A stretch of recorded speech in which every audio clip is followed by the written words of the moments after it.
এখনি বাটৰ নাট আৰম্ভ কৰিবলৈ লৈছোঁ। আমি এতিয়া নাৰী হিংসাৰ বিৰুদ্ধে আজি নাটকখন আৰম্ভ কৰিবলৈ ওলাইছোঁ। এয়া আমাৰ প্ৰথম দৃশ্যত মহিলাসকলে শ্লোগান দি ওলাই আহি আছে, তাৰমানে নাৰী নিৰ্যাতনৰ বন্ধ কৰক ধ্বনিৰে।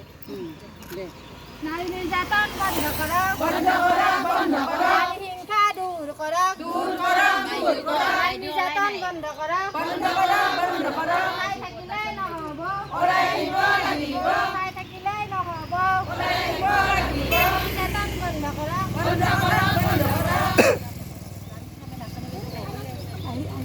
এতিয়া আমাৰ দ্বিতীয় দৃশ্য, বোৱাৰীগৰাকীয়ে তাৰমানে ৰেলী কৰি ৰাস্তাৰে গৈ আছে। এনেতে মানে শাহুৱেকে কাম কৰি আছে আৰু তেখেতৰ বিষত উত্তেজনাত মানে কিছুমান মনত অবুজ সাঁথৰ সোমাই আছে, তেখেতে বোৱাৰীক বকি থাকে। এয়া আমাৰ তৃতীয় দৃশ্য।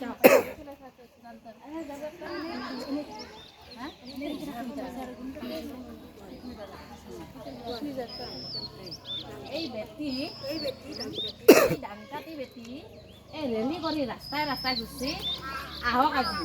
এই ঘৰখনৰ লগতে বনমাখা মোৰ ওপৰত জাপি দেই এই তিৰিমাখাৰ লগত ৰাস্তাই ৰাস্তাই ৰেলী কৰি ঘূৰি আহক আজি। তাইৰ আজি কি কৰোঁ আজি মাৰবাৰ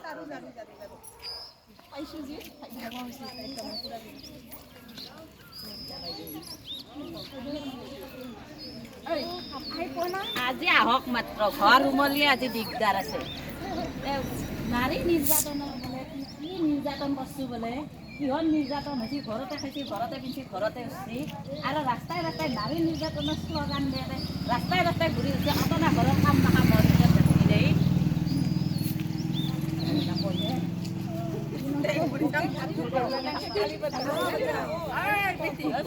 কাটি কাটি দিব আৰু উপায় নাই, এতিয়া আহিয়ে মানে আমাৰ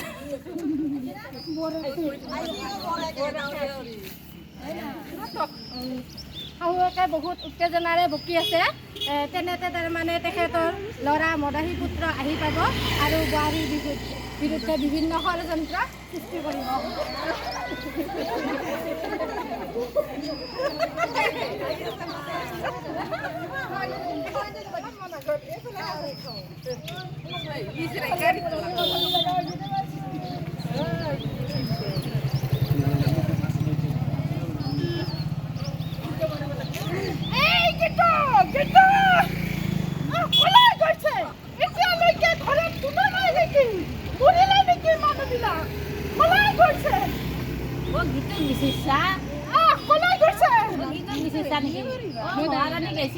এই মাত্ৰ ৰাস্তাই ৰাস্তাই আটাবাৰী গৈছি বোলে নাৰী নিৰ্যাতন পাইছে। কি হৈছে নো আপোনালোকৰ, কি হৈছে? কিয় ইমান হাল্লা কৰি আছে? একেবাৰে মান সন্মান শেষ কৰি দিব আৰু ঘৰখনত থাকিব ঘৰত থাকিব লাগে নে ক'ৰবাত ফুৰিব লাগে? ফুৰিবলৈ যোৱা নাই নহয়, মই ৰাইজৰ কাৰণে গৈছোঁ। আপোনালোকৰ কাৰণে মোৰ আৰু শান্তি নাই, মই শান্তিৰে থাকিব নোৱাৰা হৈছোঁ। বাৰে ইমান অত্যাচাৰ, আজিৰ দিনতো এনেকুৱা অত্যাচাৰ কৰে নাই, মই সহ্য কৰিব নোৱাৰা হৈছোঁ। কি পোৱা নাই ঘৰত থাকি? কি দিছে এতিয়ালৈকে চাওকচোন, কি পোৱা নাই? এই কণ্ট্ৰলৰ চাৰ্টিফিকেট বাহিৰে তেলেই লাগে নে নিমখেই লাগে নে ঘৰৰ ভিতৰত চাব লাগে ভালকে।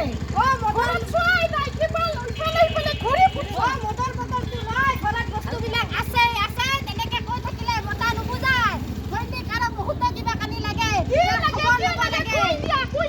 নাই ঘৰখনত খেতি মাটি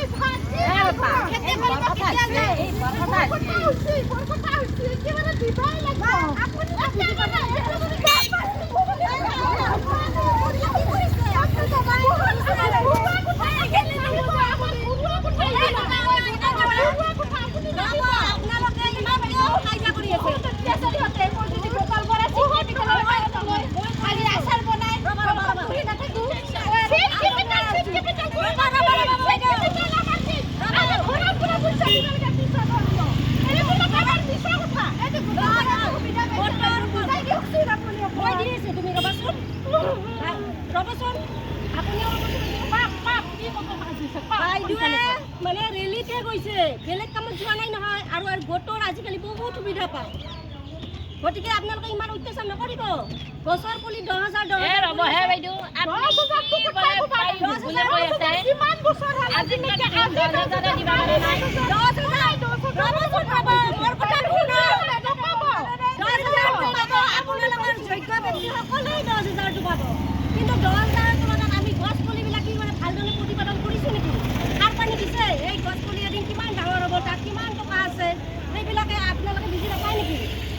আগতে ৰোৱা গছবিলাকে আছে এতিয়ানো কেলে আৰু সৰু গছ থাকিলে মানুহ থাকিব লাগে নহয় গছে আমাক অক্সিজেন দিয়ে গতিকে আমি গছ সুৰক্ষা কৰিবই লাগিব হয়তো কিছুমান যাবই নোৱাৰি আজিকালি এওঁলোকে খালি মোক গছ এজোপাৰ কাৰণেই নিৰ্যাতন কৰি থাকে কিমান ফাণ্ড দিছে চৰকাৰে আমাক কিমান সুবিধা দিছে PMFME লোন দিছে আমাক চিট কেপিটেল দিছে আমাক আত্মনিৰ্ভৰশীল হ'বলৈ কাৰণে কিন্তু বুজাব পৰা নাই এওঁলোকে নাথাকে বাইদেউ নাথাকে সুবিধাই নাপাব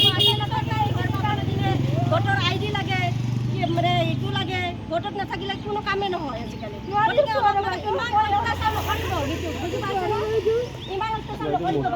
আপুনিও নকৰিব ইমানখিনি সুবিধা পায় তেতিয়াহ'লে আমিও সহযোগ কৰিব লাগিব আমি সকলোৱে সহযোগ কৰিব লাগিব তেতিয়াহ'লে আজি মই বুজি পালোঁ মোৰ ভুল হৈছিল আপোনালোকে মোক ক্ষমা কৰি দিয়ক মোক ক্ষমা কৰিব খুজিব নালাগে আপোনালোকে গীতক ক্ষমা কৰিব মোক হ'ব আপোনালোকে মোক ক্ষমা খুজিব নালাগে আপোনালোকে যে বুজি পাইছে মা আৰু আপুনি যে কথাখিনি বুজি পাইছে মই বহুত সুখী সেইকাৰণে আপোনালোকে আজিৰ পৰা মোক গোটৰ মিটিঙত যাব দিয়ক নিয়মিত সভা কৰিব দিয়ক মই মিটিঙত যাই ঘূৰি নুফুৰো নহয় মই গোটৰ কামত যাওঁ চিট কেপিটেলটো লৈছোঁ যিহেতুকে মই মাহত CLF মিটিঙত যাই ঋণটো পৰিশোধ কৰিব লাগিব তেতিয়াহে আৰু মই ডাঙৰ ফাণ্ড ল'ব পাৰিম এতিয়া আচাৰ বেছি সৰু ব্যৱসায়টো কৰি আছোঁ ভৱিষ্যতে ডাঙৰ ব্যৱসায় কৰিম গতিকে আপোনালোকে মোক আগুৱাই আহক আমি সকলোৱে আগবাঢ়ি যাওঁ সহায় কৰিম আহক আমি সকলোৱে আগবাঢ়ি যাওঁ নাৰী নিৰ্যাতন বন্ধ কৰক নাৰী হিংসা দূৰ কৰক